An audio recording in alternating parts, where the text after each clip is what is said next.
Hey, I'm Matt Geiger. The campaign finance reform system we have today in the US is a product of our history, and that's why we need to understand the history of campaign finance reform if we're going to fix the issue. From the founding of the US until the 1820s, politicians really didn't even raise money or generally even campaign outside of a tight circle of elites who sort of just picked who won and who ran. But Andrew Jackson changed that by broadly campaigning to the new class of recent landowners that were expanding westward in the US. In return for helping on President Jackson's campaign, President Jackson rewarded his supporters with government jobs. And this started a practice of political patronage, also known as the spoils system, that essentially became just the way the game was played through the 1800s until President Garfield was assassinated by somebody who thought that he was owed a government job for the work that he did on the Garfield campaign. In response to that, President Chester A. Arthur signed the Pendleton Civil Service Reform Act in 1883. This law said that the vast majority of government jobs needed to be awarded based on merit, selected through competitive exams, and free from firings or demotions for political reasons. And we actually still have this law to this day. While this did help solve one problem, it just sort of exacerbated another. The influence of rich individuals and businesses, along with the practice of buying votes, just exploded through the late 1800s and early 1900s.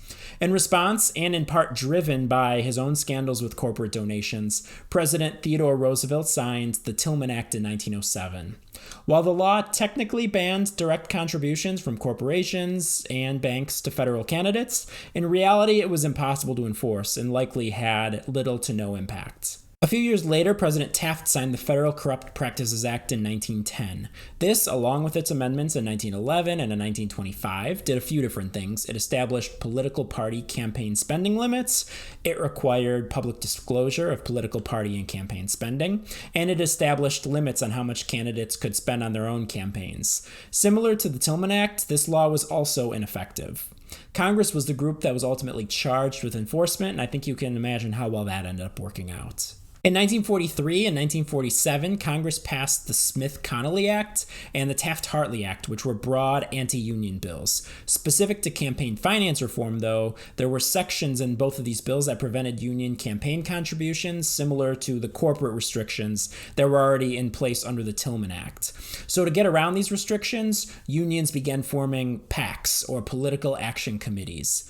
PACs are political committees organized for the purpose of raising and spending money to elect or defeat candidates. Eventually, corporations got on board with that too and started forming their own PACs. And as time went on, the lines between an organization and its PAC became blurry, so once again, reforms were ineffective. So if you think back, up until this point, all the campaign finance laws have basically not worked.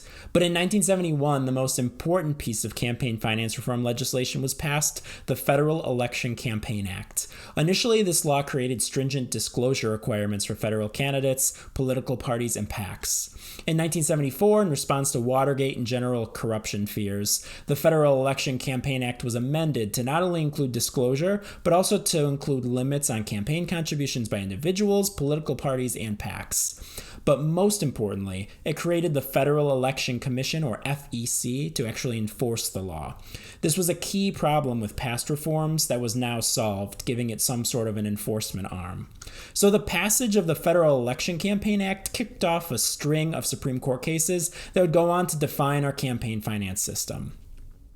In 1976, the Supreme Court case Buckley v. Vallejo struck down a few key parts of the law while it upheld others. The key findings were that individual contributions to candidates and political parties could be restricted because they protected the integrity of our democratic system by preventing unscrupulous practices. But the other finding was that independent expenditures, candidates' personal expenditures on their own campaign, and total expenditures could not be limited because they didn't serve a good enough government interest to restrict the freedom of speech rights that were associated with that.